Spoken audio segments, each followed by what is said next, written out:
What's up, everybody? Brock1 hitting you with another video. Today, I just wanted to give you a quick in and out on what it's going to take for you to make 500 reliable horsepower on a 2005 350Z with a VQ35DE motor.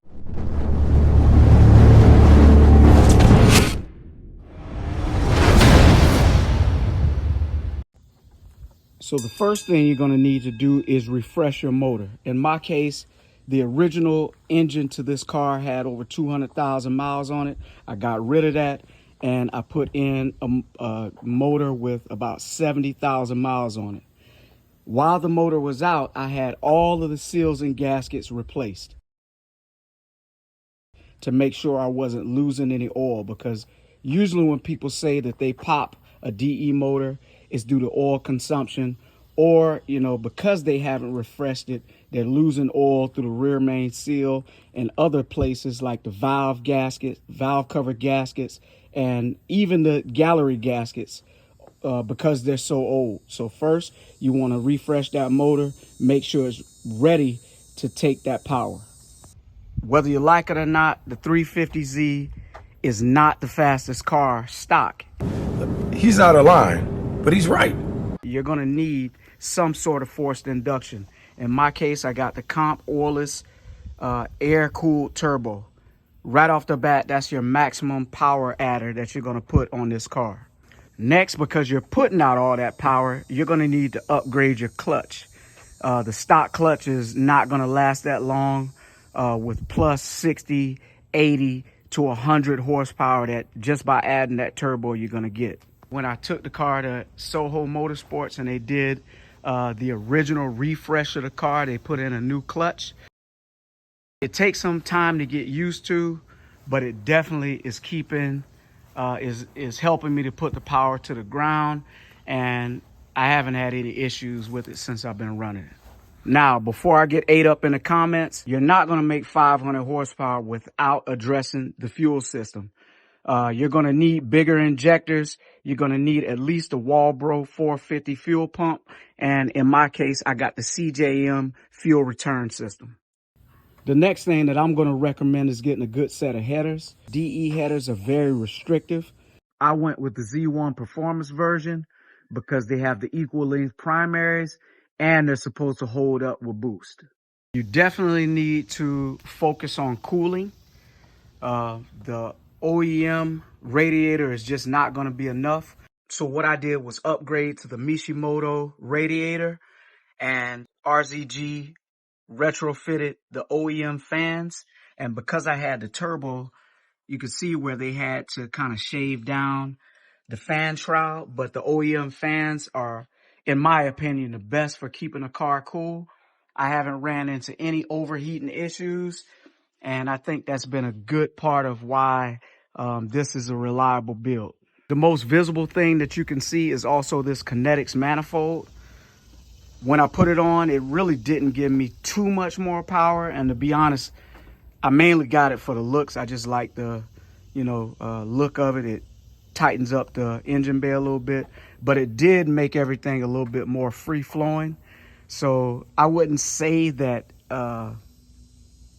this specific intake manifold is necessary, but at minimum, I would recommend that with the stock manifold, you at least get it polished and ported. Another thing you're going to need if you're planning on running high horsepower in these 350Zs is a good boost controller and AFR gauge. Before I get too far into the video, I just want to give a shout out to OZ Gaugepods for sending me out this custom 60mm gauge pod. It's a perfect fit, and it definitely makes the 350Z look a lot different from everybody else. I also want to say thank you to AUXITO for sending me out their jump starter with integrated air compressor. This is definitely something that every car guy should have in their car. It has a lot of different functions that are legit for the real world and use. So go ahead and check them out. I'll have a link in the description for both products. Let me know what you think. Believe it or not, a lot of times people end up blowing up these cars due to two main reasons, three reasons really. Usually it's gonna boil down to a lack of maintenance, abusing the car. What are we gonna go do? Fucking tow the Z home with a strap. Yeah, what'd you do to it? I blew it up. Or bad tuning, bottom line. So finally, after all the power adders are done, you're also gonna need to get on E85. It's gonna allow you to run more timing, more boost. It's gonna have a lot of positive effects on the functioning of your car, in addition to keeping the motor a lot cooler. With all those things together, as long as you have a good tuner, you can hit 500 horsepower and it will be reliable. The final numbers on my car was 531 horsepower, 435 foot-pounds of torque. And all of that, you know, of course, you're not hitting 500 in the low RPM band. So that's another reason why, as long as the car is properly tuned, you shouldn't have any issues with it. So looking at my graph, you can see how the power comes in at about 4,000 RPM and it revs all the way out to 7,000 RPM, which is where most people who are doing watt pulls and racing actually want that power to be anyway. As long as that torque is not coming in down low, because the DE does have thinner rods, that's going to be very important to making this car last, and you're not blowing the motor as soon as you get it tuned to put out all this power. So yep, just another short little video on the Z. Finally did it, 531 horsepower. Car is looking good. If you got any questions, please hit me up. Leave something in the comments if you disagree with anything I'm talking about. I'm not the expert, but I have been dealing with this car for almost 5 years now. So I'm starting to get a good vibe for it. I definitely can see myself keeping it a lot longer than I originally intended to. So F Brock 1, y'all, I'm out.